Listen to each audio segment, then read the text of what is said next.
साहेब, मुंबईचे जे आकडे आहेत ते हाती येतात, महायुतीला एकंदरीत थोडंसं पुढे जाताना दिसते. 83 दरम्यान आकडे गेलेले आहेत. नाही, थोडंसं नाही, भरपूर पुढे आहोत.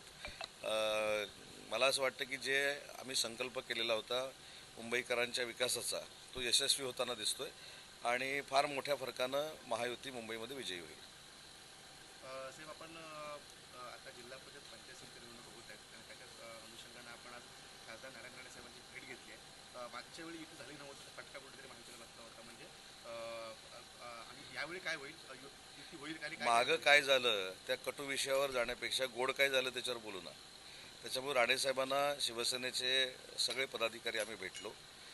निलेशजींची या संदर्भामध्ये चर्चा झाली. निलेशजी देखील दुपारी या ठिकाणी दाखल होत आहेत. माझी स्वतः पालकमंत्री नितेशजीं देखील चर्चा झाली होती नितेशजींची. आणि आमचे पक्षाचे प्रमुख आहेत एकनाथ शिंदे साहेबांच्या परवानगीनं मी इथं आलो होतो. आणि आज कटुता मागे जी काय झाली त्याच्यावर आता चर्चाच नको, प्रश्नच विचारू नका तुम्ही, ती सोडून इथं युतीनं भाजप आणि शिवसेना लढण्याचा आम्ही निर्णय घेतलेला आहे राणेसाहेबांच्या नेतृत्वाखाली. साहेब, महायुतीच्या माध्यमातून आपण राणेसाहेबांच्या नेतृत्वाखाली सिंधुदुर्ग जिल्ह्यामध्ये झडपी पंचायत समिती लढणार आहात. बंडखोरी दोन्हीकडनं होऊ शकते, शिवसेनेत सुद्धा आणि भाजपामध्ये सुद्धा. बंडखोरी झाली तर राणेसाहेबांच्या नेतृत्वाखाली बंडखोरांना कसं समजवायचं ते आम्हाला माहिती आहे. युतीचा फॉर्म्युला काय ठरला आहे काय?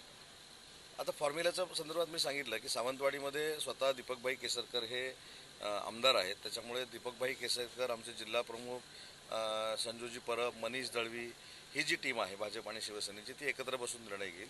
निलेशजींचा स्वतःचा मतदारसंघ कुडाळ मालवण आहे. त्याच्यामुळे दत्ता सामंत साहेब जिल्हा प्रमुख आता होते, ते आणि निलेशजी बसून निर्णय घेतील.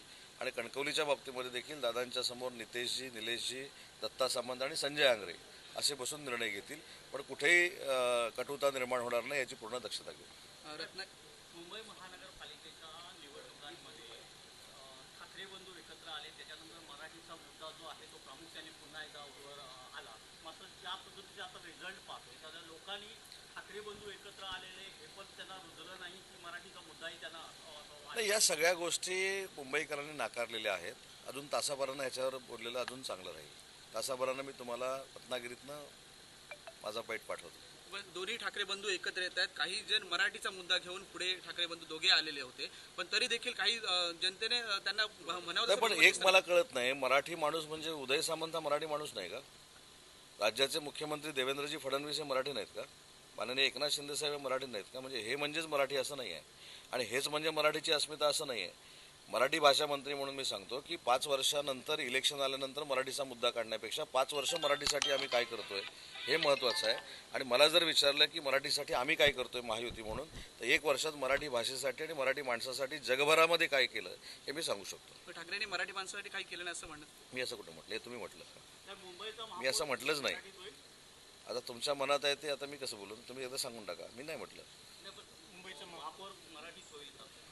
मुंबईचा महापौर मराठी होईल ही स्पष्ट भूमिका देवेंद्रजी फडणवीस आणि एकनाथ शिंदे साहेबांनी शिवाजी पार्कच्या जाहीर सभेतनं घेतलेली.